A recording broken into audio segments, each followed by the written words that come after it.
नमस्कार, प्रणाम, आदाब, वंदे मातरम, भारत माता की जय। प्यारे बच्चों, साथियों, मित्रों, सभी का स्वागत है आपके इस YouTube सेशन में। आप लोग फटाफट टकाटक अंदाज में आ जाइए। चलिए तो स्टार्ट करते हैं। लिटरेचर साहित्य। चलिए, बोला गया है Polonius appears in dash. Polonius appears in dash. Hamlet, vanity fair, twelfth night. ये तीनों आपके क्या है तो प्ले हैं।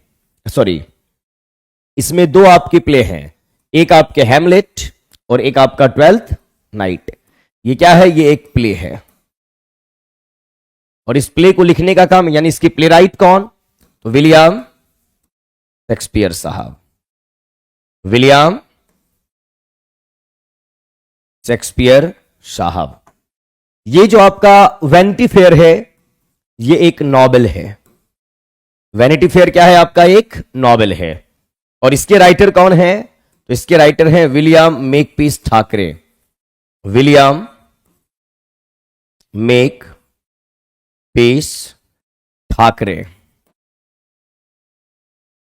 विलियम मेकपीस ठाकरे इसके राइटर हैं। अगर आप हैमलेट की बात करेंगे, हैमलेट की बात करेंगे तो ये आपका 1603, 1604 एंड 5 एंड 1623 ये पब्लिश हुआ है। ये कई बार मैं आपको बता चुका हूं, ये आपको याद रखना है। अगर आप यहां पे ट्वेल्थ नाइट की बात करेंगे तो ये पब्लिश हुआ है 1623 में। और वैनिटी फेयर जो कि एक नॉवेल है जिसको लिखा गया विलियम मेकपीस ठाकरे के द्वारा, ये आपका पब्लिश हुआ है 1848 में। 1848 में। अब यहां पर एक कैरेक्टर का नाम आपका दिया हुआ है पोलोनियस। तो पोलोनियस कैरेक्टर जो है ये किस वर्क में है? हैमलेट में है, वैनिटी फेयर में है, ट्वेल्थ नाइट में है। तो ये हैमलेट में है ना? हैमलेट। हैमलेट में जो मर्डर होता है, क्लॉडियस जो अपने भाई का मर्डर करता है, हैमलेट में जो मर्डरर है, क्या नाम है उसका? क्लॉडियस। क्लॉडियस। इस क्लॉडियस के साथ, यानी उसके साथ काम करने वाला ये है पोलोनियस। और मर्डर जो किया गया था डेनमार्क के किंग का, तो ये भी क्लॉडियस के साथ था। कौन? पोलोनियस। तो ये हैमलेट की बात यहां पे की जा रही है। करेक्ट ऑप्शन क्या हो जाएगा? तो करेक्ट ऑप्शन होगा A for Agra, revenge play है। वेरी गुड, बहुत बढ़िया, बहुत अच्छे। Hamlet, Othello, King Lear, Macbeth, ये सारे ट्रेजेडीज हैं किसके? विलियम शेक्सपियर साहब के। नंबर टू की बात करेंगे। I celebrate myself, sing myself is a line from. यानी ये लाइन जो है, I celebrate myself, sing myself is a line from, ये लाइन कहां से है?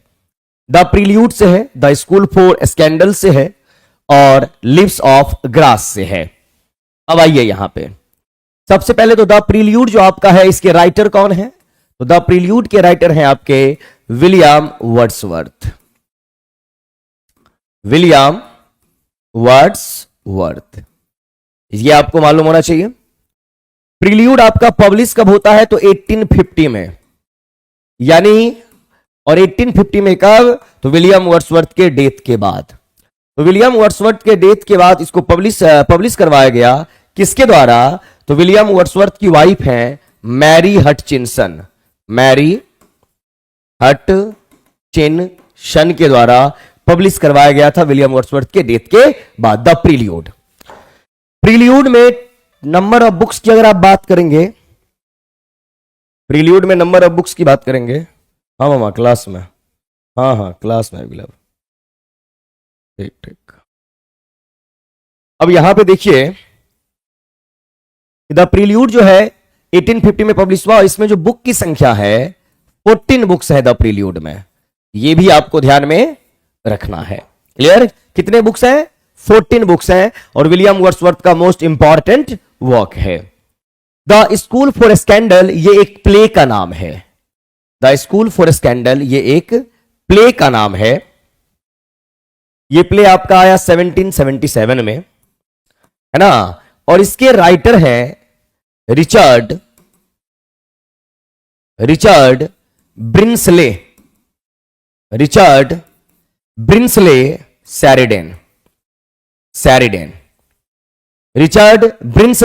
सैरिडेन ये नाम है। लीव्स ऑफ ग्रास लिखने का काम आपके कौन किए? Walt Whitman.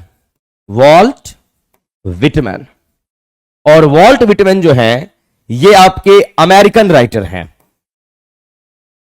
वॉल्ट विटमैन ये आपके अमेरिकन राइटर हैं, ये आपको मालूम होना चाहिए। और ये लीव्स ऑफ ग्रास ये आपको पब्लिश हुआ आपका 1855 में। है कि I celebrate myself, sing myself, ये लाइन कहां से है? तो ये लाइन है लीव्स ऑफ ग्रास से। लीव्स ऑफ ग्रास से, ये आपको मालूम होना चाहिए।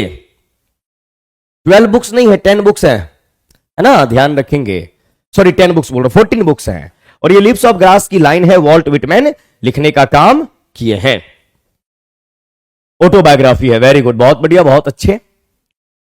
आकांक्षा good evening, Prasanna Kumar good evening sir, good evening. Priyanka Bharti, Anamika क्या लिख रहे? William Wordsworth, the Prelude written in 1805 and published in 1815 by his wife Mary Hutchinson, the Excursion published in 1814 and the Recluse unfinished work of William Wordsworth.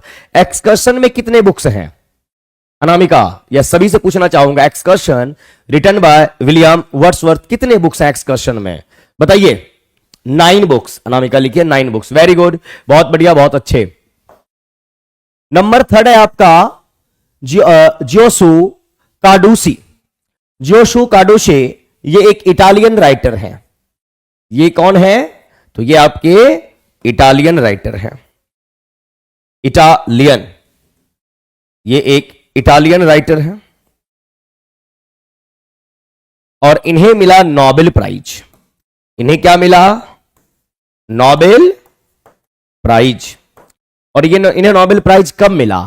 तो Giosue Carducci from Italy got Nobel prize in literature in 1906, 1907, 1908। 1906 में इन्हें Nobel prize मिला। और ये जो writer हैं आपके, ये फर्स्ट इटालियन हैं जिनको नोबेल प्राइज मिला। First Italian Nobel laureate writer, है ना। पहले इटालियन हैं जिनको नोबेल प्राइज मिला। कब? 1906 में। जैसे पहले इंडियन है रविंद्रनाथ टैगोर, है ना। पहले नन यूरोपियन है रविंद्रनाथ टैगोर। फर्स्ट एशियन है रविंद्रनाथ टैगोर जिनको 1913 में नोबेल प्राइज मिला। यह आपको ध्यान रखना है, ठीक है। चलिए आगे आइए। Rudyard Kipling got the Nobel prize in literature. Rudyard Kipling को कब मिला? रुडयार्ड किपलिंग का पूरा नाम क्या है? Joseph Rudyard Kipling. Joseph Rudyard Kipling 1911, 1909, 1907। तो जोसेफ रुडयार्ड किपलिंग को कब मिला? 1907 में। और मैं आपको बिल्कुल सीक्वेंस में बताते जा रहा हूं। सबसे पहले नोबेल प्राइज कब मिला था? 1901 में। सेकेंड टाइम किसको मिला होगा लिटरेचर के क्षेत्र में? 1902 में। थर्ड मिला होगा कब? 1903 में। फोर्थ की बात करेंगे तो 1904 में 2 राइटर को मिला। 2 राइटर को मिला। फिफ्थ नोबेल प्राइज कब मिला होगा?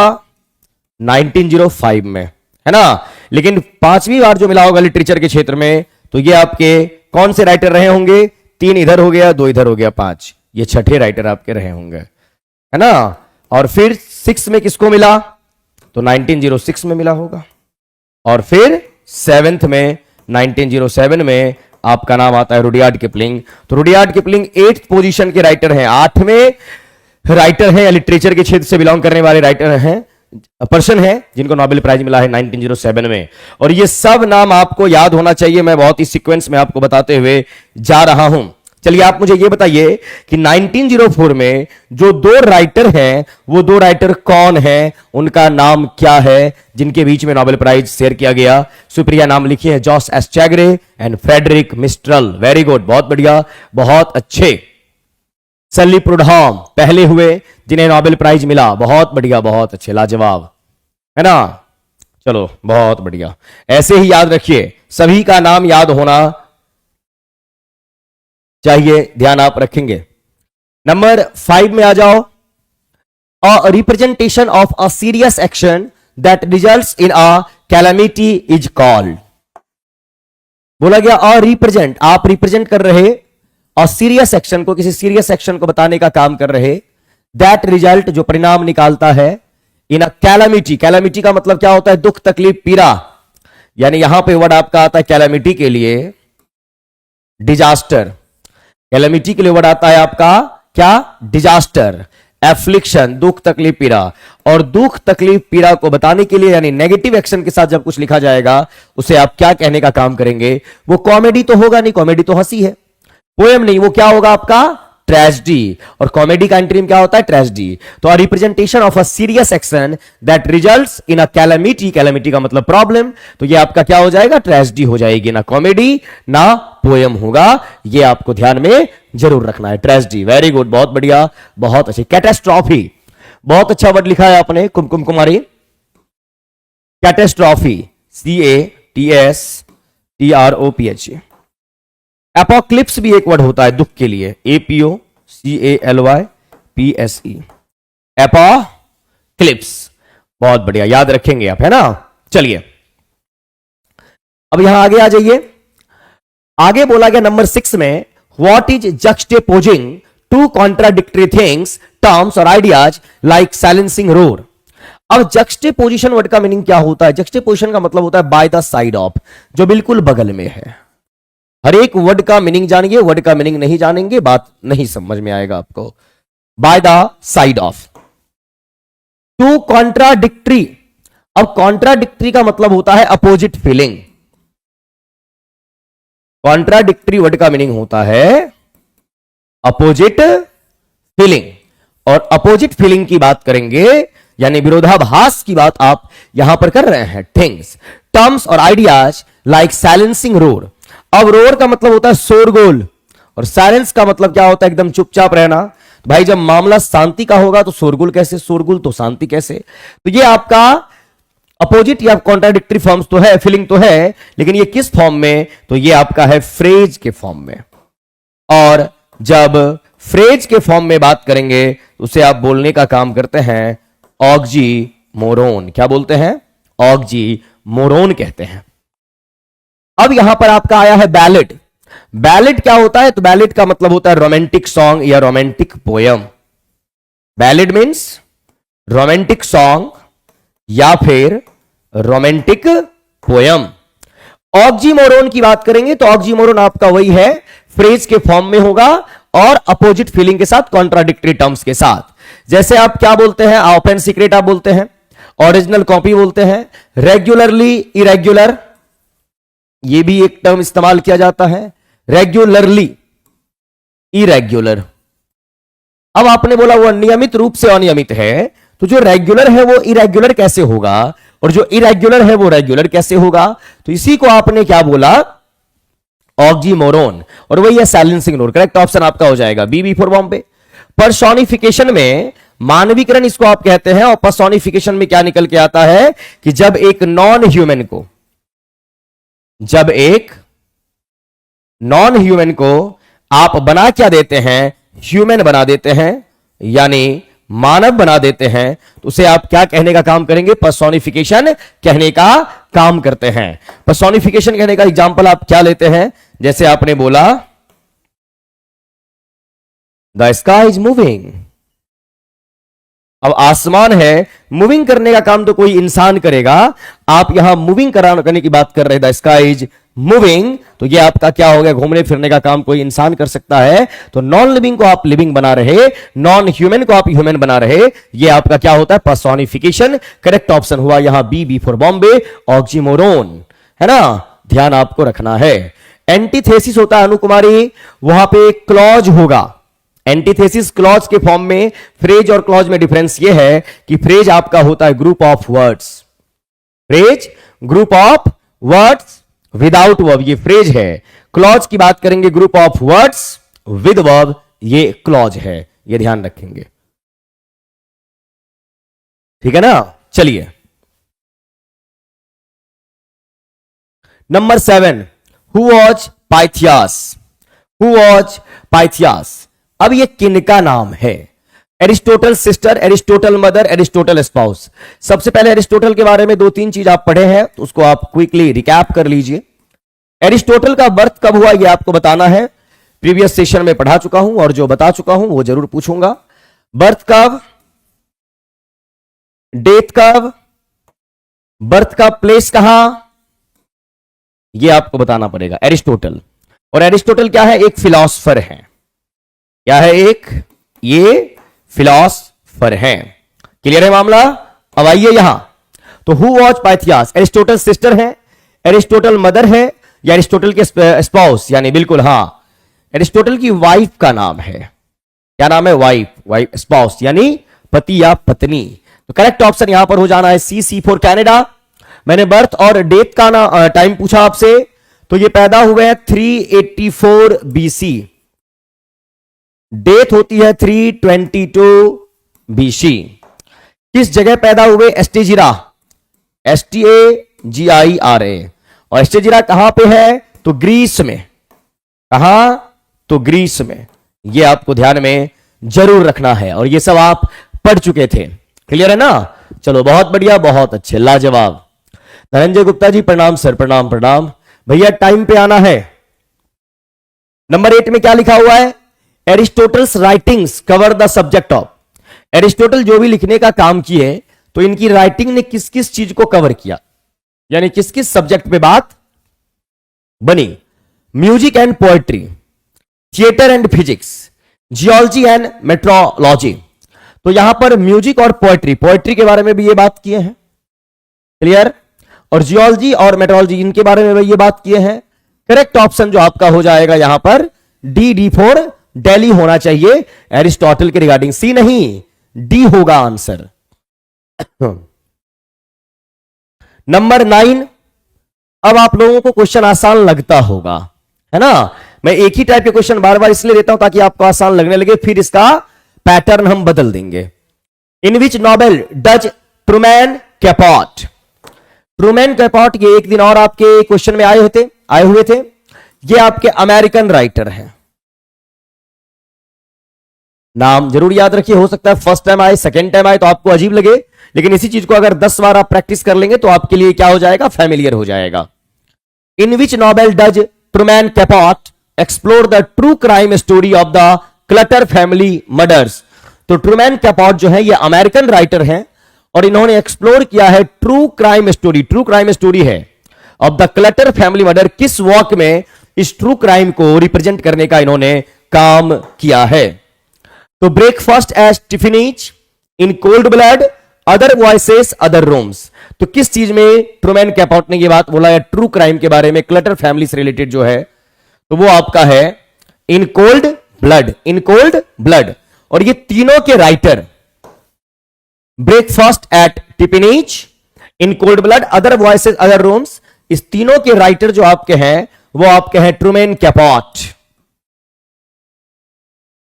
ट्रूमैन कैपोट, ये आपको ध्यान में रखना है।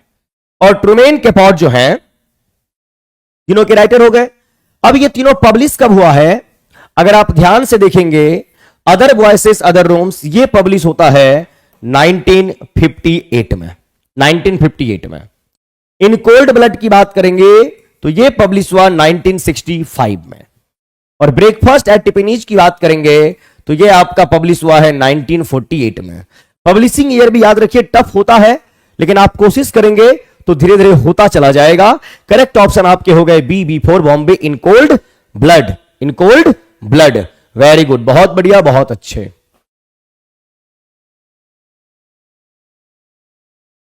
एक मिनट, ब्रेकफास्ट एट टिफिनीज 1958 और अदर वॉइसेस उल्टा लिख दिया क्या मैंने? सही में सुप्रिया आप सही हैं, मैं ही उल्टा लिख चुका हूं। 58 ये है और ये 48 है, ये आपका 48 है और ये आपका 1965 है। आप लोग सही हैं, है ना, ध्यान रखेंगे। आइए नेक्स्ट क्वेश्चन नंबर 10 बोलेंगे विच अफ्रीकन अमेरिकन पोएट। अब अफ्रीकन अमेरिकन क्या है, यानी वो पोएट अफ्रीका अमेरिका दोनों से रिलेशन रखते होंगे। Is known for her work during the Harlem Renaissance and wrote Caged bird. रुकिए एक मिनट, मैं इसको कंप्लीट ही कर दूं। देखिए पढ़ाई के दौरान अगर आप लोगों को नींद वगैरह आती हो, जैसे देख रहे हैं ये ब्लैक कॉफी है, इसमें कुछ नहीं करना है, पानी को पूरा गर्म कीजिए और उसमें कॉफी मिला दीजिए नेस्कैफे का, उसको गटक जाइए, नींद कहां जाएगी आपको पता तक नहीं चलेगा, है ना, सही बता रहे हैं। एनर्जी भी जबरदस्त मिलेगा आपको। मुझे भी बहुत जोड़ के नींद आ रही थी, हम गर्म पानी किए, कॉफी डाले, ये नहीं कि चीनी वगैरह आपको डालना है, ना ना ना, कुछ नहीं, गर्म पानी एकदम उबला हुआ, उसमें कॉफी डालिए, कैसे गटकिए, आराम से गिलास में लीजिए, आराम से गटक, थोड़ा तीता लगेगा लेकिन एनर्जी बहुत देगा।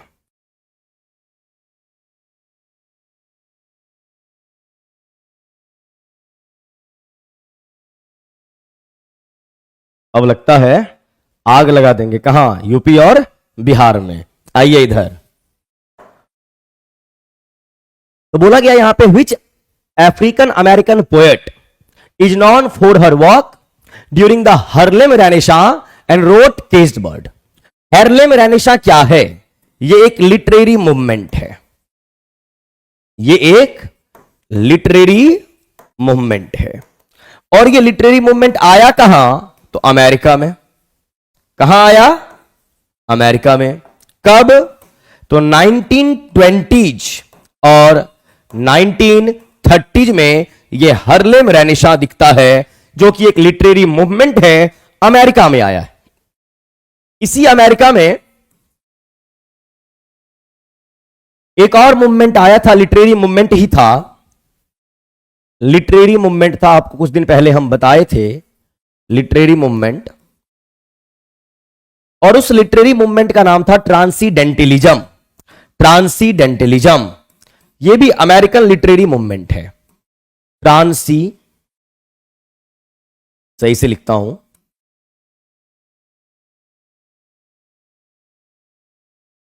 ट्रांसीडेंटलिज्म। और ये ट्रांसीडेंटलिज्म मूवमेंट आया था अमेरिका में 1820s और 1830s में। उसके 100 साल के बाद आपका ये लिटरेरी मूवमेंट आया अमेरिका में, जिसका नाम है क्या?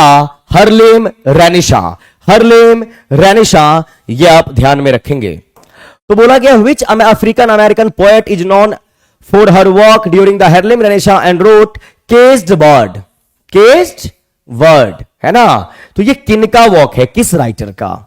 Langston Hughes, Maya Angelou and Gwendolyn Brooks. किसका है? तो माया एंग्लो का ये वर्क है, केज्ड बर्ड। केज्ड बर्ड, ये आप ध्यान में जरूर रखेंगे। ऑप्शन बी आपका आंसर माना जाएगा, ध्यान आपको रखना है। चलिए, आप में से कौन बच्चे हैं जो इस केज्ड वर्ड, जो कि एक पोएम है, इसका पब्लिशिंग ईयर बता दीजिएगा। कौन बताएगा इसका पब्लिशिंग ईयर? केज्ड वर्ड का पब्लिशिंग ईयर क्या होना चाहिए? ये आप में से कौन बताएंगे बंधु? फटाफट बताइए। और जितने बच्चे सेशन को देख रहे हैं, अगर सेशन आप सभी को अच्छा लगता है तो अपने मन से जरूर लाइक कर दिया करें। अगर अच्छा लगता हो तो, नहीं लगता है तो जबरदस्ती नहीं है, नहीं करना है, लगे तो डेफिनेटली कर देना है, ठीक है।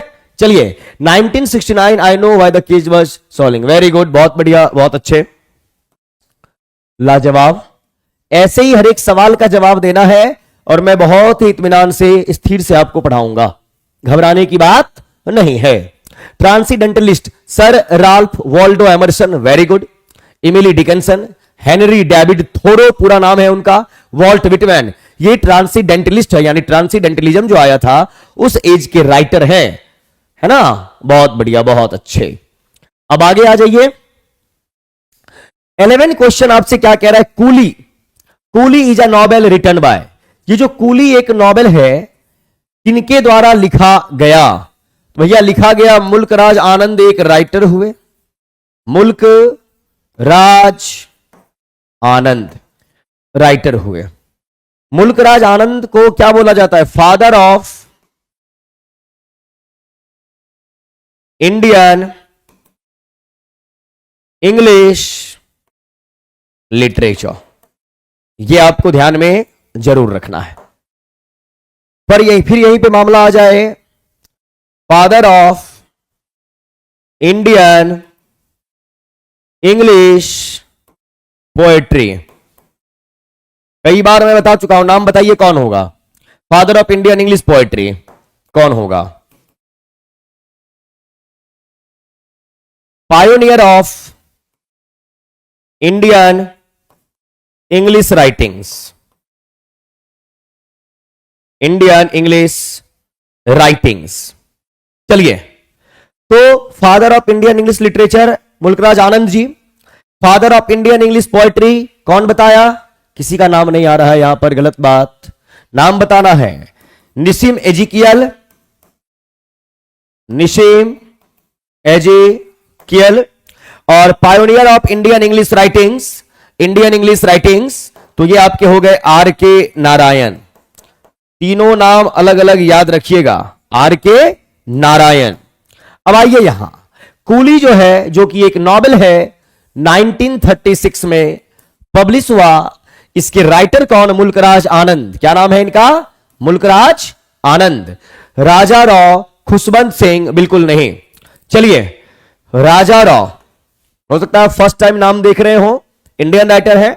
खुशवंत सिंह का नोटेबल वर्क बताइए जिस नाम में पाकिस्तान वर्ड भी है, पाकिस्तान वर्ड भी है। बताइए कौन सा इंपॉर्टेंट वर्क है खुशवंत सिंह का जिसमें पाकिस्तान वर्ड है? बताइए, देखता हूं कौन बताते हैं। खुशवंत सिंह का बताना है, तब तक हम आगे बढ़ते हैं, फिर हम बैक कर जाएंगे। क्वेश्चन नंबर 12 जो आपका है, ये क्या बोला गया? विच इंडियन ऑथर्स वर्क, कौन से इंडियन ऑथर हुए और जिनका वर्क रहा often focus on the socio political issues in the country and include maximum city? Which Indian authors work often focus on socio-political issues in the country? है ना, जो socio political issues के बारे में बहुत लिखने का काम किए। क्लियर है ना? Train to Pakistan, very good, train to Pakistan, Khushwant Singh, बहुत अच्छे, बहुत बढ़िया, लाजवाब, बहुत बढ़िया जी। The cat and Shakespeare by Raja Rao, बहुत बढ़िया। Train to Pakistan, train to Pakistan, train to Pakistan, 1956, बहुत बढ़िया, गीतांजलि।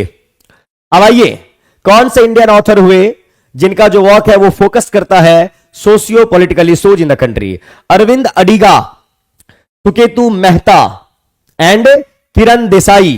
किरण देसाई के बारे में कई बार हम बात कर चुके हैं। किरण देसाई, अनीता देसाई एक राइटर हुई जिनकी डॉटर है किरण देसाई, और अनीता देसाई का 3 टाइम्स नाम नॉमिनेट हुआ बुकर प्राइज के लिए, लेकिन एक बार भी उन्हें बुकर प्राइज नहीं मिला। और बुकर प्राइज किसको मिल गया? किरण देसाई को। बुकर प्राइज किसे मिला? किरण देसाई को। तो किरण देसाई को बुकर प्राइज सबसे पहले तो मिला कब? मिला कब, यह टाइम बताना है, और किस वर्क के लिए मिला?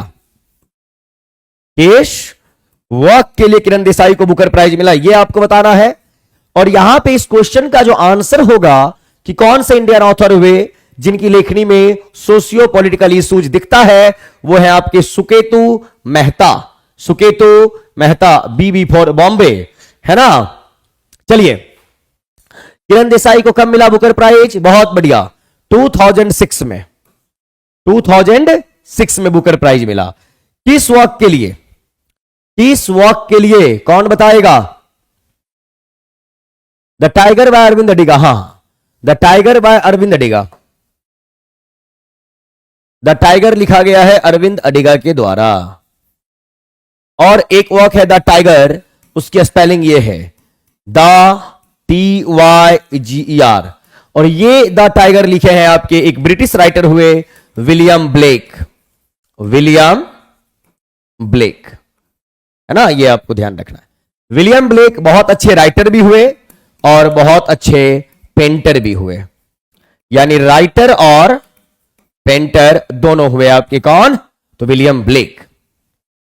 किरण देसाई को बुकर प्राइज 2006 में किस वर्क के लिए मिला?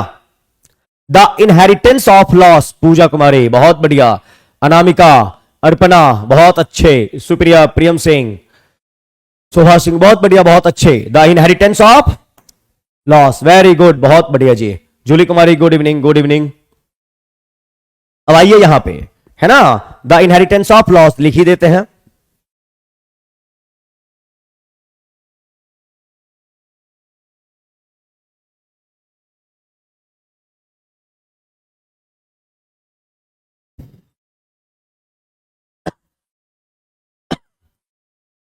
चलिए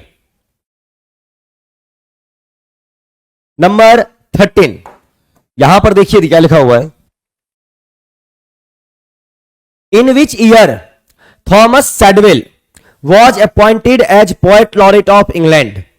थॉमस लॉरेट को, सॉरी थॉमस सैडविल को कब बनाया गया poet laureate of England? Clear है ना। अब देखिए ध्यान से, तो सबसे पहले जो पोएट लॉरेट ऑफ इंग्लैंड बने, यानी first poet laureate of England, अब तो ये सब चीज आपके माइंड में लॉक हो जाना चाहिए, वो बने आपके कौन, तो वो बने कब, तो वो 1668 से 1688, और उनका नाम है जॉन ड्राइडेन, जॉन ड्राइडेन। और जॉन ड्राइडेन के बाद second poet laureate of England जो बने, वो 1689 से 1692 तक वो आपके बने थॉमस सैडविल, थॉमस सैडविल। थर्ड में थे आपके नेहुम टेट, फोर्थ आपको पढ़ाया था जॉन रॉवे। अब आइए यहां पे, तो बोला गया इन विच ईयर थॉमस सैडविल, जो कि second poet laureate of England है after John Dryden, was appointed as poet laureate of England, तो 1689 से 1692, ये आपको ध्यान में रखना है। क्लियर, चलिए बंधु, 1668 टू 1668 88 ये आपके हो गए कौन, तो आपके हो गए John Dryden, Nicholas Rowe, very good. 1715 तक कौन थे, नेहुम टेट, नेहुम टेट बहुत बढ़िया, बहुत अच्छे, लाजवाब। नंबर 14 में आ जाइए, question number 14, the structure of a story, the structure of a story, the sequence in which the author arranges events in a story, the structure of 5-act play often includes the rising action, the climax, the falling action and the resolution। यहां पे किसी work के बारे में बात कर रहे हैं कि the structure of a story, किसी कहानी के एक स्ट्रक्चर की बात कर रहे हैं, उस कहानी में सीक्वेंस की बात कर रहे हैं, उस सीक्वेंस में ऑथर अरेंज करते हैं इवेंट्स को, है ना, हर एक इवेंट को इसके स्टोरी में। The structure of a 5-act play, और वो 5 एक्ट यानी कि 5 अलग अलग एक्ट्स होंगे उसमें। Often includes the rising action, उसमें क्लाइमेक्स होगा, बात ऊपर भी जाएगी, फॉलिंग बात नीचे भी आएगी, एक्शन एंड रिजोल्यूशन, फिर समाधान भी निकलेगा, उसे आप क्या कहेंगे? पैथेटिक फॉलिसी, वेरी सिमिलिट्यूड या प्लॉट, तो उसे कहने का काम करेंगे आप प्लॉट। हर एक टाइप की बात होगी। वेरी सिमिलिट्यूड का मतलब होता है ये, सिमिली का मतलब होता है सिमिलर, ट्यूड वर्ड से आपका वर्ड बना एटीट्यूड, और वेरी जो आप वर्ड देख रहे हैं वी आर वेरी, इसी वेरी से आपका वर्ड बनता है वेरीफाई। तो वेरी वर्ड का मतलब होता है फैक्ट यानी तथ्य, और सिमिलिट्यूड का मतलब, सिमिली का मतलब सिमिलर, है ना, यानी ऐसी कोई चीज जो फैक्ट तो नहीं है, सही तो नहीं है, लेकिन आपको लगता है कि वही सही है। यानी किसी भी वर्क में किसी भी फिक्शनल कैरेक्टर को दिया जाता है और वो फिक्शनल कैरेक्टर आपको लगता है कि यही सही है, ये इमेजिनेशन पे बेस्ड नहीं है, ये रियलिटी है, ये रियल है, उसे वेरी सिमिलिट्यूड बोला जाएगा। बिकॉज वेरी का मतलब होता है fact, simile means similar, tude means attitude, यानी उसके एटीट्यूड से ऐसा लग रहा है कि ये इमेजिनेशन नहीं है, ये रियलिटी है। क्लियर। पैथेटिक फॉलिसी एक टाइप का पर्सोनिफिकेशन है आपका, एक टाइप का ये पर्सोनिफिकेशन है। और पर्सोनिफिकेशन कहने का मामला ये हो गया कि आप किसी नॉन ह्यूमन को क्या बना दे रहे हैं, ह्यूमन बना दे रहे हैं। जैसे मैं बोलूं कि the chair smiles, the chair smiles, यानी चेयर जो है मुस्कुराता है, ऐसा पॉसिबल ही नहीं है। पैथेटिक पॉलिसी यही हो गया, एक टाइप का फिगर ऑफ स्पीच हो गया। लेकिन करेक्ट ऑप्शन हमारा क्या था, ये प्लॉट था, जहां पे बात कभी ऊपर, कभी नीचे, कभी दाएं, कभी बाएं, हर एक टाइप का मामला होगा। पैथेटिक पॉलिसी कैसे होगा? पैथेटिक पॉलिसी में आप पैथेटिक वर्ड पे मत जाएंगे कि पैथेटिक का मतलब होता है भयावह। नहीं नहीं, प्लॉट है ना, प्लॉट की बात कर रहे, हर एक चीज है उसमें। क्लियर है ना, ये ध्यान रखेंगे।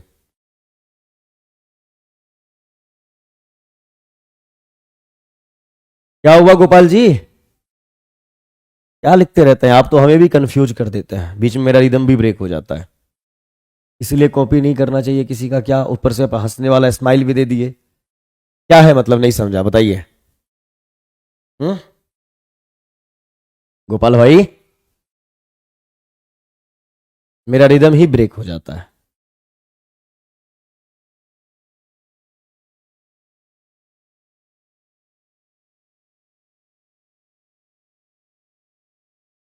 क्या लिखे हैं गोपाल जी, बताइए।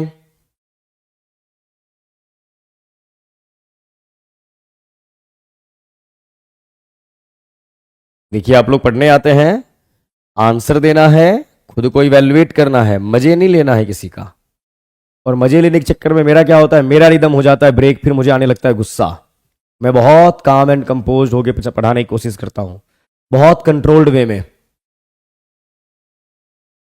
अरे कर दिया था तो कर दिया था, इसमें आपको क्या लिखना था? ये सब नहीं लिखिए प्लीज, मैं डिस्ट्रैक्ट होता हूं, है ना, ये ध्यान रखिए। मैं बहुत शांत होकर पढ़ाना चाहता हूं। मॉर्निंग में 9 बजे से पढ़ाना स्टार्ट करता हूं, रात के 12 बजे तक पढ़ाना होता है। बहुत ही शांत रहना होता है, बहुत पेशेंस की नीड होती है उसमें, है ना। भड़क जाएंगे तो फिर काम नहीं हो पाएगा। तो इस बात का ध्यान आप सभी को रखना है, ठीक है, ध्यान रखिए। चलिए, number 15, all that glitters is not gold, this quote belongs to which writer? यानी किन्होंने बोला हर एक चमकने वाली चीजें सोना नहीं होती? Robert Browning, W Yeats, Eugene O'Neill. तो ये लिखने का काम आपके किए विलियम शेक्सपियर। ये किनका कोट है? ये विलियम शेक्सपियर का कोट है। हर एक टाइप से क्वेश्चन आपके एग्जाम में दिया जा रहा है।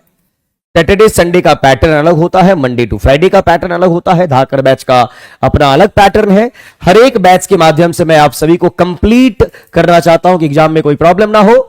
रॉबर्ट ब्राउनिंग के बारे में बात करेंगे तो रॉबर्ट ब्राउनिंग जो आपके हैं, ये आपके विक्टोरियन एज के राइटर हैं।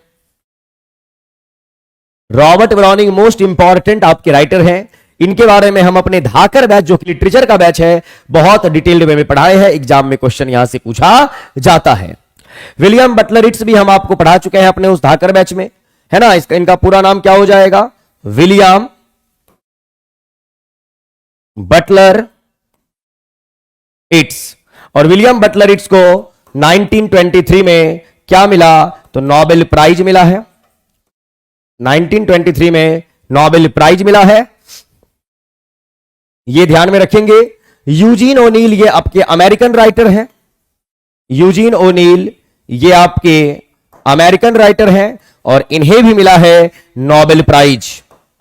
और इन्हें भी मिला है नोबेल प्राइज, और इन्हें नोबेल प्राइज मिला है 1936 में। और यूजीन ओनील एक ऐसे राइटर हुए जो पैदा भी हुए होटल में, यानी इनका बर्थ और इनकी डेथ, है ना, कहां? तो ये होटल में पैदा भी हुए और होटल में ही इनकी क्या हो गई? डेथ हो गई। और ये क्या है? ये अमेरिकन राइटर है, ये आपको ध्यान में रखना है। करेक्ट ऑप्शन यहां पर क्या हो जाना है? All that glitters is not gold. E for elephant, ये आपको ध्यान में रखना है। वेरी गुड, बहुत बढ़िया। ढेर सारे वॉक हैं, है ना। The last Duchess, Andrea del Sarto, darkness visible, Pippa passes, men and women, sorry men and क्या बोलते हैं, men and women, dramatic romances and lyrics, dramatic lyrics, dramatis personae, है ना, प्रॉस्पेस, ढेर सारे वर्क हैं रॉबर्ट ब्राउनिंग के, याद आप रखेंगे। द सेकेंड कमी के विलियम बटलर इट्स के हो गए, sailing to Byzantium, William Butler Yeats. चलिए, तो ये आपके 15 क्वेश्चंस इंग्लिश लिटरेचर के हैं, 15 क्वेश्चंस। अब आइए यहां पे मैं आपको थोड़ी जानकारी दे दूं। ये लिटरेचर के क्वेश्चन आप प्रैक्टिस कर रहे थे और एमसीक्यू के फॉर्मेट पे करते हैं, और ये आपका जो है धाकर बैच, ये लिटरेचर का बहुत ही जबरदस्त बैच है, और इस बैच में बहुत ही सीक्वेंस में और बहुत ही इत्मीनान के साथ आपको पढ़ाया जा रहा है डिटेल्ड वे में। और इस बैच, किन्हीं को अगर प्रॉब्लम हो लिटरेचर में तो आप इस बैच को एंजॉय कर सकते हैं, धाकर बैच को, है ना। इंग्लिश लिटरेचर का बैच है ये, ऑनलाइन मोड में आपको मिलता है प्लेटफॉर्म बाय नवीन कुमार सिंह ऐप पे, 499 रुपीज में आपको ये बैच मिलता है। बहुत ही शानदार और बहुत ही जबरदस्त बैच है आपका, है ना। और ये मिल जाएगा प्लेटफॉर्म बाय नवीन कुमार सिंह ऐप, और प्लेटफॉर्म बाय नवीन कुमार सिंह जो ऐप है उसे आप गूगल प्ले स्टोर से जाके डाउनलोड करेंगे और इस बैच को आप एंजॉय कर सकते हैं, ठीक है। चलिए, Pulitzer prize in 1920, very good, बहुत बढ़िया, बहुत अच्छे। चलिए अब आगे बढ़ते हैं, तो आगे आपका होगा कॉम्प्रिहेंशन पैसेज। 15 के बाद आप डील करेंगे कॉम्प्रिहेंशन पैसेज के साथ। तो आइए पैसेज को हम डील कर लेते हैं, पैसेज में क्या बोला गया है। ईमानदारी से आप भी पढ़ेंगे इसे, मैं भी पढ़ रहा हूं। बोला गया एट द एंड ऑफ 2020, 2020 के अंत तक there were 82.4 million forcibly displaced people in the world, यानी दुनिया में लोग यहां से वहां हो गए, डिस्प्लेस हो गए, जगह में परिवर्तन हो गया, जैसे तैसे, पता नहीं कैसे। 82.4 मिलियन फॉर्सिबली, यानी जोर जबरदस्ती, displaced people in the world, पूरी दुनिया की बात कर रहे हैं। Of which more than a quarter are refugees, more than a quarter, a quarter का मतलब होता है 1/4, 1/4 से ज्यादा रिफ्यूजी थे, शरणार्थी। बाय द एंड ऑफ 2020, 2020 के अंत तक, the number of people forcibly displaced due to persecution. अब परसिक्यूशन का मतलब क्या होता है? अत्याचार, यानी मान लीजिए अपने देश में अत्याचार हो रहा है, लोग भाग के दूसरी जगह जा रहे हैं, जैसे अपने यहां बहुत सारे लोग बाहर से आ जाते हैं, है ना। तो ड्यू टू परसिक्यूशन, कॉन्फ्लिक्ट, मतभेद, वायलेंस, हिंसा, ह्यूमन राइट्स वायलेशन, यानी मानव का जो अधिकार है उसका जो उल्लंघन होता है, and event seriously disturbing public order had grown to 82.4 million, the highest number on record according to available data, according to the UN High Commissioner for Refugees, UNHCR. Out of these 82.4 million, 82.4 million लोगों में से forcibly displaced people in the world, more than a quarter are refugees. Just 5 countries produce 68%. और ये population जो है, इसमें से 5 ऐसे देश हैं जो 68% पॉपुलेशन प्रोड्यूस करता है इस टोटल नंबर में से। Of all refugees displaced abroad, जो अब्रॉड चले जाते हैं, जैसे the Syrian Arab Republic, Venezuela, Afghanistan, south Sudan and Myanmar, है ना। यानी Syrian Arab Republic, Venezuela, Afghanistan, south Sudan and Myanmar. The top 5 host countries where these displaced people are currently located are, और यहां के लोग मिलते कहां हैं आपको? टर्की में, कोलंबिया में, जर्मनी में, पाकिस्तान में, है ना, एंड युगांडा में। With 3.7 million displaced people now within its borders, और इसके बॉर्डर के आसपास मिलेंगे। टर्की होस्ट यानी इन सभी का वेलकम किया है। Twice as many refugees as Colombia, है ना। The next highest host country with 1.7 million people. The situation in Turkey illustrate का मतलब बताना, कहना, जाहिर करना। The effects of the proximity का मतलब होता है क्लोजनेस, यानी नजदीकी। As 92% of its refugees have come from neighbouring Syria, यानी टर्की में जितने भी आपके आए शरणार्थी उनमें से 92% रिफ्यूजी कहां के हैं? तो उसके नेबर में जो सीरिया है वहां से हैं, ये बोला गया। Where war and armed conflict have not been raging for more than 10 years, जहां युद्ध वगैरह चल ही रहा है। इट डेमोन्स्ट्रेट, और ये दिखाता है that huge numbers of displaced people stay close to their point of origin, तो यहां से भग के वहां चले जाते हैं, जैसे अपने यहां भी बहुत से लोग आते हैं बाहर से। There are more than 48 million internally displaced people who have had to flee का मतलब होता है भाग जाना, देयर होम्स जो अपने घर से भाग के दूसरे के यहां गए, in search of safety elsewhere within their home nation. The highest increases in the number of internally displaced people happened in Africa, ऐसा अफ्रीका में मिला, and were provoked by a combination of armed conflict मतभेद and humanitarian disaster, यानी इंसान इंसान से ही लड़ रहा है, civil war in Ethiopia Africa second most populated country. अब अफ्रीका में ही बात करेंगे तो इथोपिया सबसे ज्यादा हो गया, और अफ्रीका का सेकेंड मोस्ट पॉपुलेटेड कंट्री है इथोपिया, सबसे ज्यादा वहां से गायब हुए।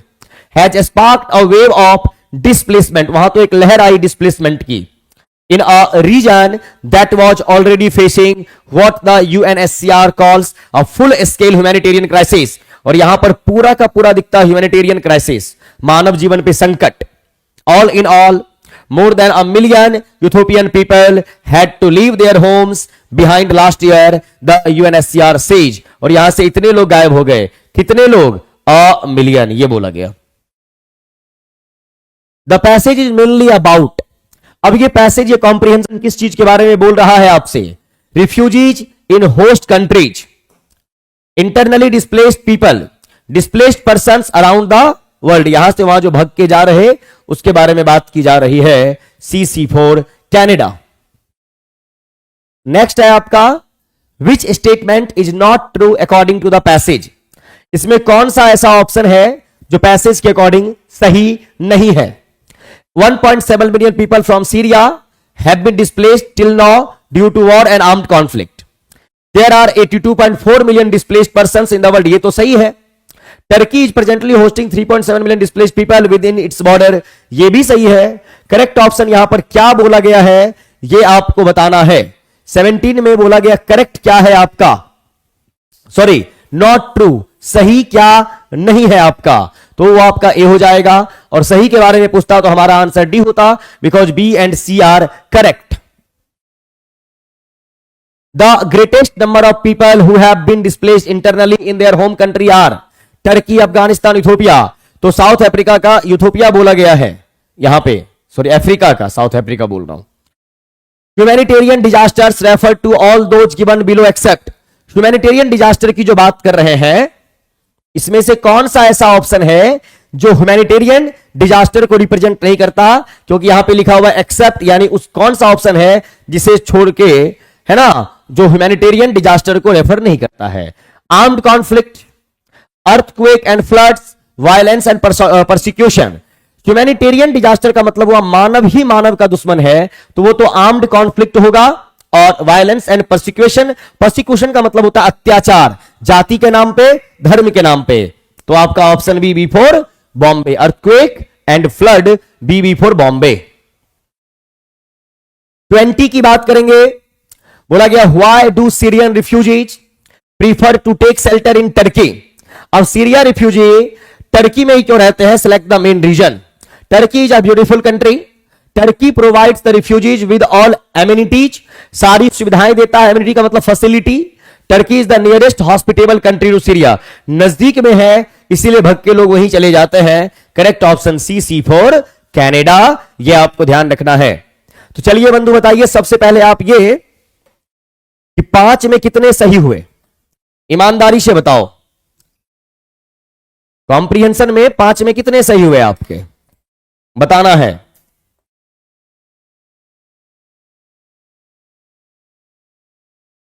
चार 3 कोई दिक्कत नहीं है, ग्राफ बढ़ेगा, टेंशन नहीं लेने का। ग्राफ भी बढ़ेगा, TRE4 क्वालिफाई भी करोगे और आप हमें मिठाई भी खिलाएंगे क्वालिफाई करने के बाद, तो टेंशन आपको लेना नहीं है। क्लोज टेस्ट में कर दिया घाटा, यही इन लोगों की प्रॉब्लम है। चलो इसको लास्ट में देखते हैं, क्योंकि इसे आगे पीछे करके देखना पड़ेगा। यहां से आ जाइए 26 से, यहां से आइए, लास्ट में उसको देखेंगे। सिनोनिम में आ जाइए, बड़ा एस्ट्रिंजेंट। अब एस्ट्रिंजेंट वर्ड जो आपका है इसको आप क्या बोलेंगे? ये सिनोनिम बोला गया। सबसे पहले किसी भी वर्ड को आप पढ़ते हैं उसके पार्ट्स ऑफ स्पीच को जानिए। स्ट्रिंजेंट के लास्ट में ईएनटी लगा हुआ है और ईएनटी किसी भी वर्ड के लास्ट में होगा तो उस वर्ड का पार्ट्स ऑफ स्पीच आपका होता है क्या? एजेक्टिव। क्या होता है? एजेक्टिव होगा। और स्ट्रिंजेंट वर्ड का मीनिंग होता है रिजिड, यानी जो इंसान बहुत ही जिद्दी है। रिजिड बोलिए एडमेंट।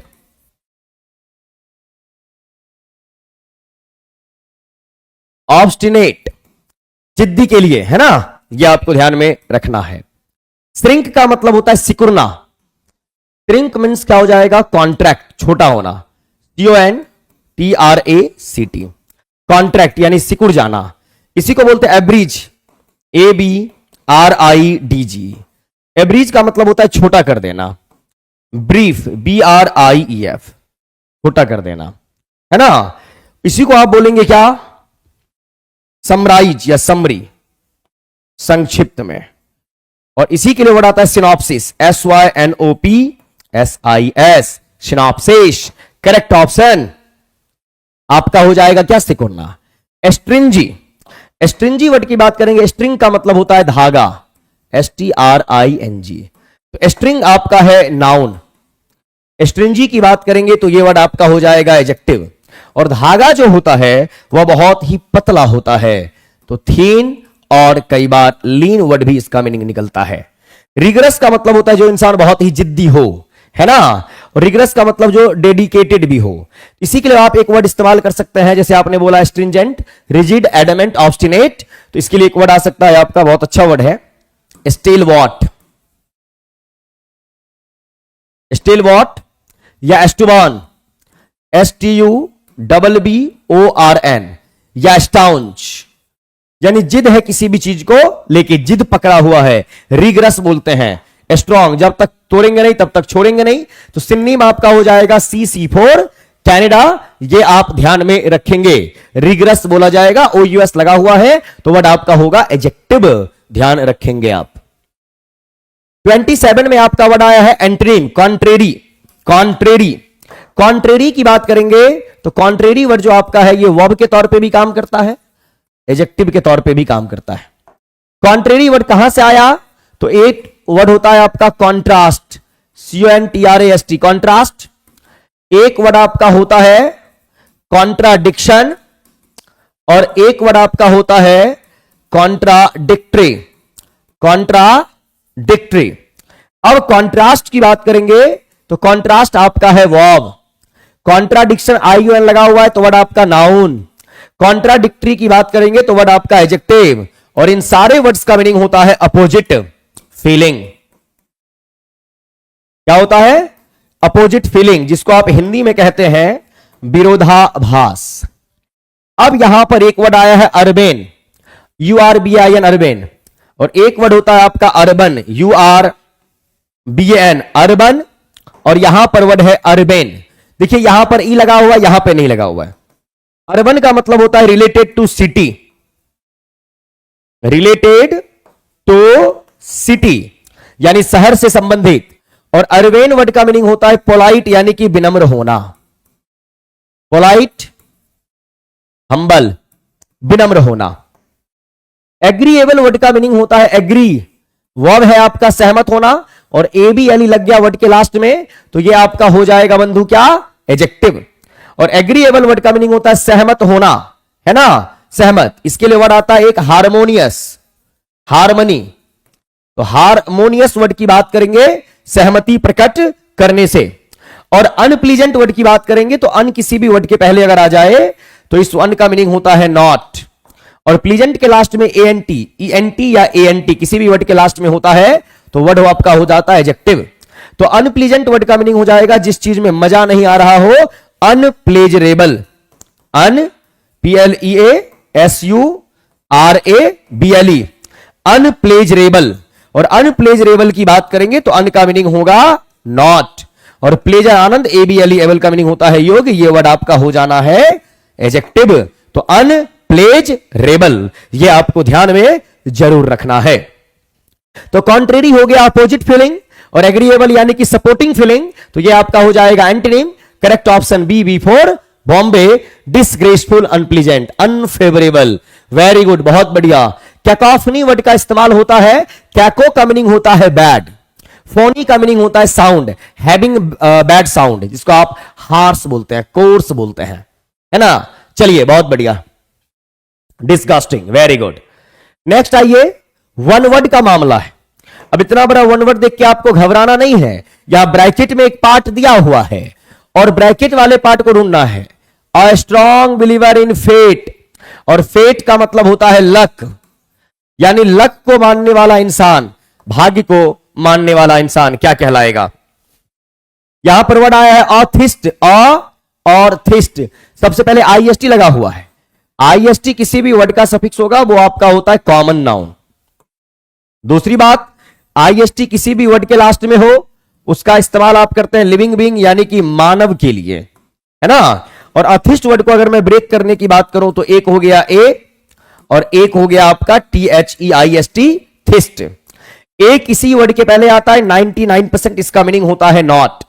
थिस्ट की बात करेंगे तो यहां पर THE, तो एक रूट वर्ड है THE, है ना, और ओ लगा दीजिए थियो, और थियो वर्ड का मीनिंग होता है गॉड, या थियो का मीनिंग होता है रिलीजन, यानी धर्म या भगवान से संबंधित, है ना।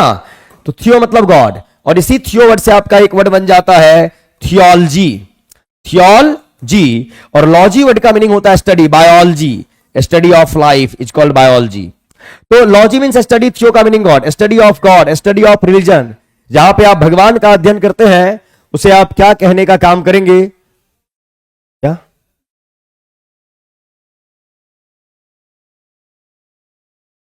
निकल रहे हैं, ठीक है, चलिए, है ना। स्टडी ऑफ गॉड या स्टडी ऑफ रिलीजन आपने बोल दिया। अब यहीं से वर्ड आपका बन गया थिस्ट। तो थिस्ट की अगर बात करेंगे तो थिस्ट वर्ड का मीनिंग होता है बिलीवर, जो भगवान को मानने वाला है, जिसको आप आस्तिक कहेंगे। और ऑथिस्ट यानी नॉट बिलीवर, जो भगवान को नहीं मानता है, उसे आप नास्तिक कहते हैं। फैटलिस्ट आईएसटी लगा हुआ है तो कॉमन नाउन हो जाएगा, और फैटलिस्ट जो भाग को मानता है तो ऑप्शन बी आपका आंसर है। फैटिस्ट वर्ड का मीनिंग क्या होगा, फैटिस्ट का लेना देना है फैट से, फैट यानी कि मोटापा, और फैटिस्ट कहने का मतलब होता है जो लोग मोटे लोगों का मजाक उड़ाते हैं, है ना, यानी the person who मॉक्स the fat people, the fatty person. जब मोटे लोगों का मजाक उड़ाने वाला जो इंसान होता है वो फैटिस्ट कहलाता है। करेक्ट ऑप्शन आपका बी फॉर बॉम्बे हुआ। नेक्स्ट आइए 29, ईडियम एंड फ्रेज की बात करनी है। अब ईडियम और फ्रेज की बात करेंगे तो मामला कहां तक जाएगा। The party she spoke for a long time and did not give anyone else a chance, finally when she left they were glad to see the back of her. क्या मतलब है इसका, यहां पर ईडियम की जो आप बात कर रहे हैं किस कॉन्टेक्स्ट में, तो बोला the party she spoke for a long time and did not give anyone else a chance, किसी को चांस नहीं दिया बोलने का। फाइनली यानी अंततः, when she left they were glad to see the back of her। तो ये आपका यहां से यहां तक बोला गया है, यहां पर आपको ढूंढना है।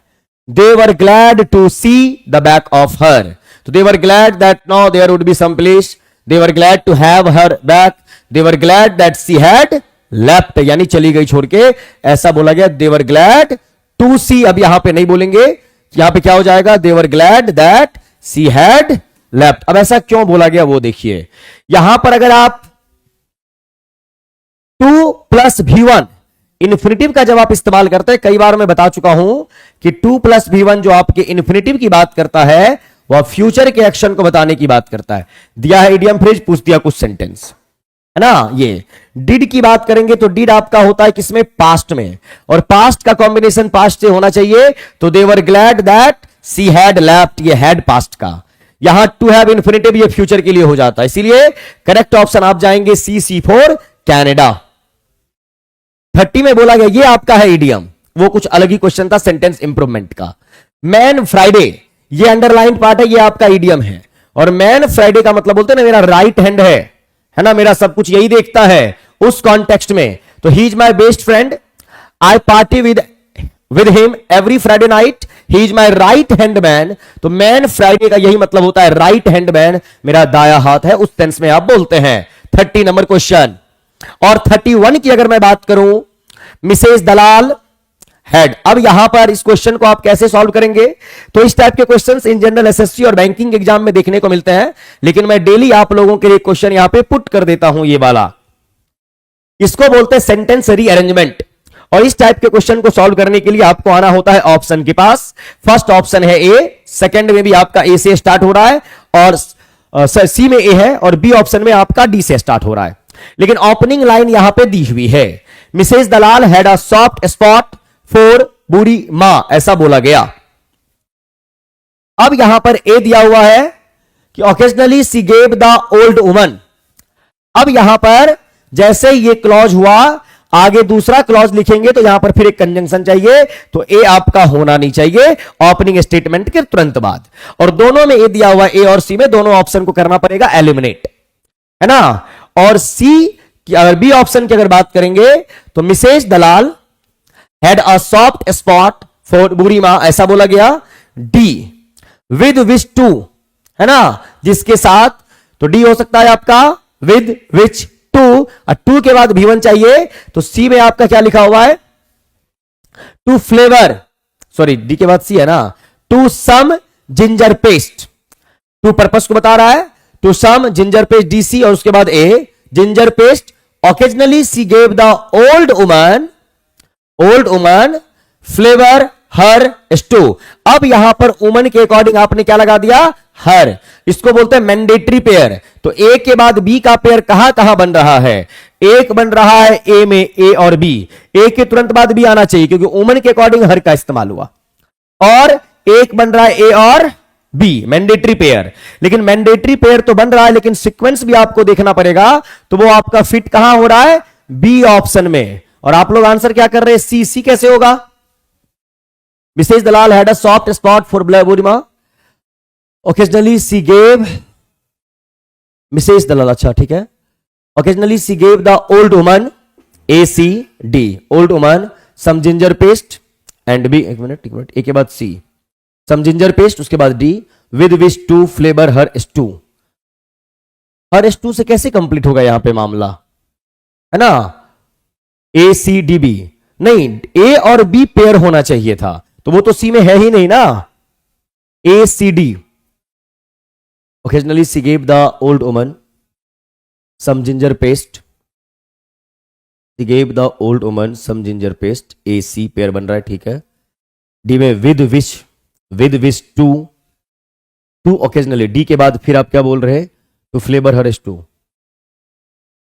ए C D B, D C A B. एक मिनट फिर पढ़ने दीजिए मेरे को। Mrs Dalal had a soft spot for बूढ़ी मां, D A, with which to. यहां पे देखिए कामा भी दिया हुआ है, ये भी आपको ध्यान में रखना है। यहां देखिए कामा है ना, और कामा के तुरंत बाद अगर आप ए लगाएंगे ओकेजनली सी गेव, तो कोई चांस यहां पे नहीं बनेगा, ये आपको ध्यान रखना है।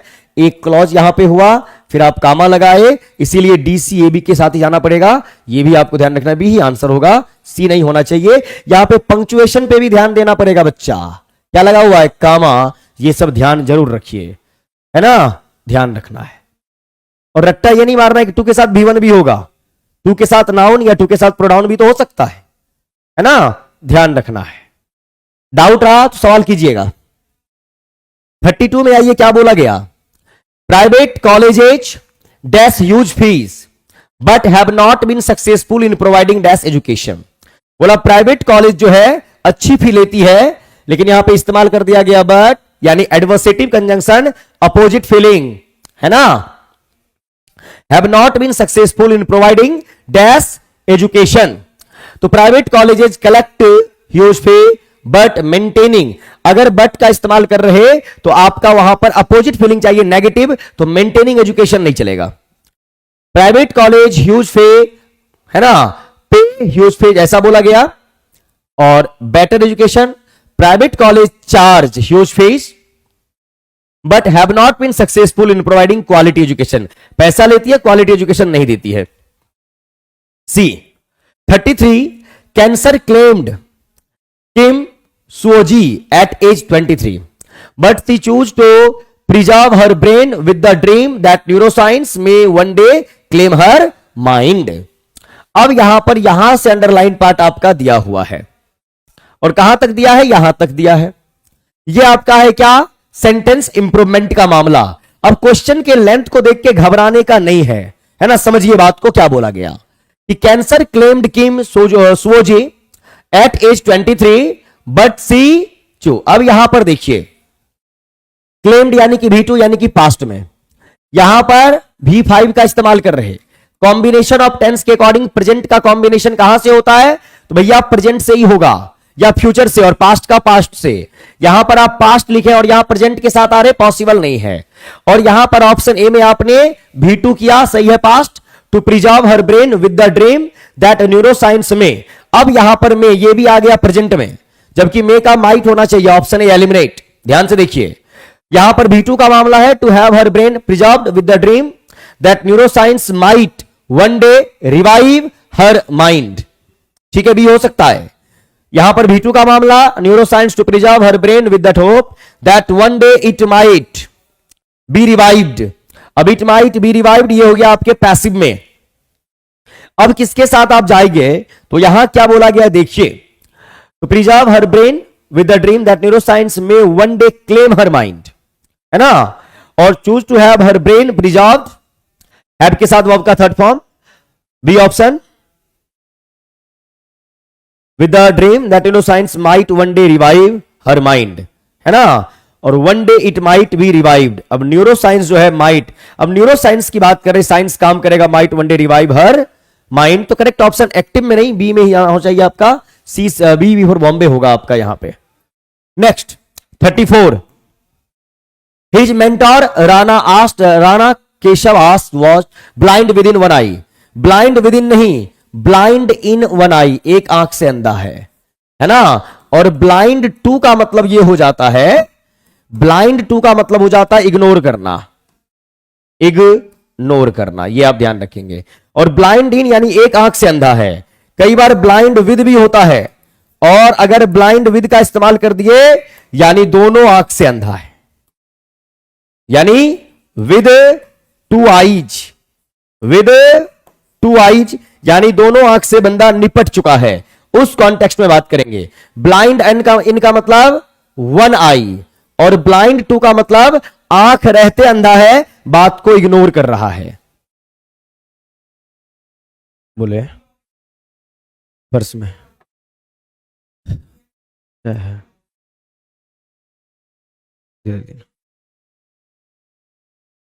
ठीक है, हम दे देते हैं, आइए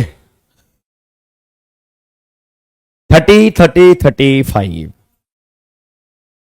पॉ मतलब पंजा, कैट का पॉ होता है, हुप किसका होगा, हॉर्स का होगा।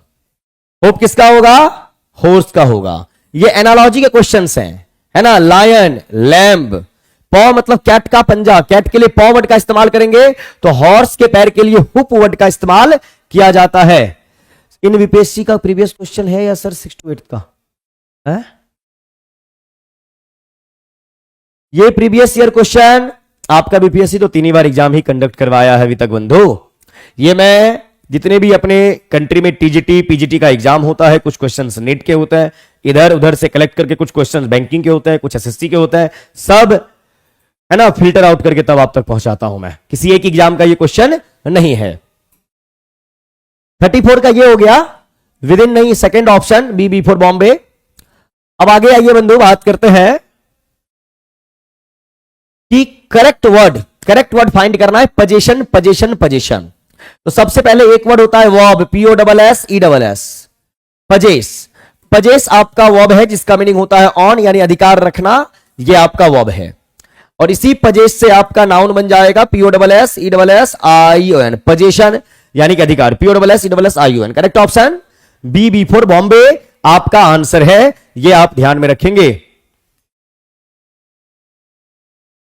नरेशन का मामला है, Hari said to me I will go to the market tomorrow.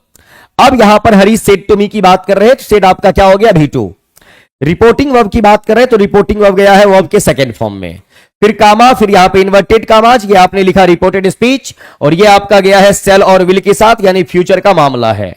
जैसे डायरेक्ट से इनडायरेक्ट में आप चेंज करेंगे तो भैया ये आपका रिपोर्टिंग वर्ब होगा, यहां पे आप कंजंक्शन का इस्तेमाल करेंगे, और यहां जो आप रिपोर्टेड स्पीच लिखेंगे तो रिपोर्टिंग वर्ब पास्ट में गया है तो पास्ट के टेंस को चेंज करेंगे, तो सेल और विल के बदले में आपको यहां वुड दिखाई देगा।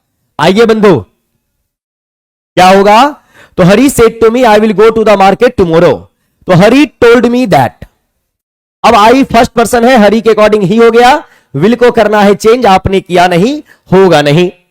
हरी told me that, he will यहां पर भी नहीं होना है। और सी में Hari told me that he will go to the market tomorrow. अब यहां पर टुमारो को भी चेंज करना था, क्योंकि टुमारो का क्या होता है? द फॉलोइंग डे, है ना, द फॉलोइंग डे होता है। तब तो उसके अकॉर्डिंग आपका कोई आंसर ही नहीं बनेगा, ऑप्शन हो जाएगा ई। हर एक पॉइंट पे बात करेंगे तब जाके मामला आपका फिट हो पाएगा, नहीं तो नहीं हो पाएगा। वॉइस की बात करें, his uncle treats him well. अब यहां पर ट्रीट्स की बात करेंगे तो ये आपका यहां पे आया है V5, और V5 हो या V1 हो, कहां? एक्टिव में। तो पैसिव वॉइस की जब आप बात करते हैं तो यहां पर इज, एम, आर, और फिर क्या बंधो? तो वर्ब का थर्ड फॉर्म। तो his uncle treats him well का मतलब हो जाना ही वॉज, तो होगा नहीं, क्योंकि एक्टिव से पैसिव में जिस टेंस में एक्टिव है उसी टेंस में आपका पैसिव भी होना चाहिए। तो ही वॉज वेल नहीं, ही विल भी नहीं, प्रेजेंट में फ्यूचर में जा रहे, he is well treated by his uncle. Correct option C for Canada.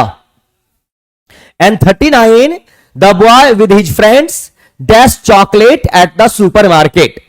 अब यहां पर विद के साथ कनेक्ट है दो सब्जेक्ट, और विद आपका क्या होता है? प्रेपोजिशन। और प्रेपोजिशन के बाद आने वाला जो ये फ्रेंड है, तो प्रेपोजिशन के बाद आने वाला नाउन या प्रोनाउन ऑब्जेक्ट होगा, और प्रेपोजिशन से पहले आने वाला नाउन या प्रोनाउन सब्जेक्ट होगा। सेंटेंस में आने वाला वर्ब सब्जेक्ट के अकॉर्डिंग, सब्जेक्ट आपका बॉय है जो कि नंबर के अकॉर्डिंग है सिंगुलर, तो वर्ब आपका रहेगा कैसा? सिंगुलर। यहां पर आप बाइंग का इस्तेमाल करेंगे तो आईएनजी के पहले इज, एम, आर, वॉज या वर लगता है, जो कि है नहीं, तो ये आपका होगा नहीं। अब ये बाई हुआ V1 और बाइज हुआ V5।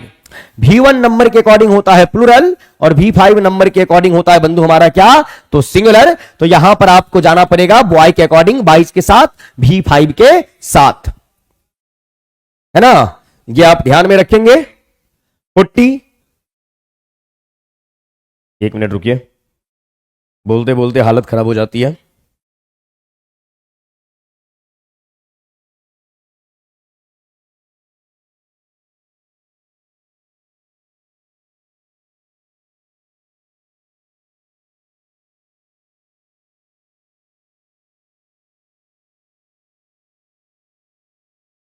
क्वेश्चन नंबर 40 बोला, he generally dash at an odd hour. Turn over, turn over का मतलब होता है पलट देना। टर्न ओवर का मतलब होता है टू चेंज द साइड, यानी हेड था आपने टेल कर दिया। टर्न ऑन का मतलब होता है एक्टिव होना, उसने मेरे को टर्न ऑन किया, ही टर्न्ड ऑन मी। और टर्न अप का मतलब हो जाता है B ready. He generally turns up at an odd hour, विषम परिस्थिति में तैयार हो जाता है किसी भी काम के लिए। टर्न अप, है ना, सी फॉर कैनेडा।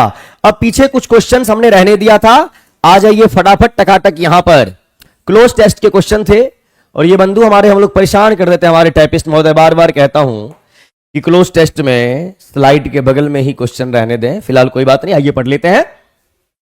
तो बोला गया, I have always been nervous and keyed up at onset of any operation. Onset का मतलब होता है बोदरसम, जब आप परेशान होते हैं, जब आप पे रिस्पॉन्सिबिलिटी कुछ ज्यादा ही आ जाती है।